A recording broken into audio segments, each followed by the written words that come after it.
আসসালামু আলাইকুম মহাজন, শুভ সকাল। ওয়ালাইকুম আসসালাম। শাকির, তোমার জন্য শুভ সকাল। জামাতের সাথে নামাজ আদায় করছো, মাশাল্লাহ, খুব ভালো লাগলো। ফজরের নামাজ তুমি জামাতে আদায় করছো। মহাজন চলেন বাড়ি যাই।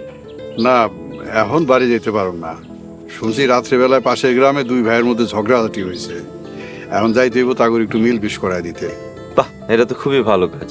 তাছাড়াও দুজন বিবাদীর মধ্যে মিলমিশ করে দেওয়াটাও খুবই সওয়াবের কাজ। তুমি ঠিক কথাই কইছো। যাই হোক, তুমি বাড়িতে যাও, অবলা প্রাণীগুলারে খাইতে দাও, তুমিও নাস্তা কইরা দিও।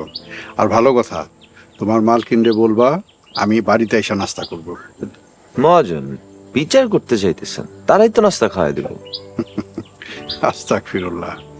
এই যে চেয়ারম্যান হওয়ার পর থেকে কোনো বাড়িতে বিচার সালিশে গেলে ওখানে কিছুই খাই না। তাছাড়া গত 3 বছর ধইরা খাদিজার হাতের খাবার ছাড়া অন্য কোথাও খাবার খাইতেই পারি না। আচ্ছা মহাজন, আসসালামু আলাইকুম। ওয়ালাইকুম আসসালাম। এটা নিয়ে দাও।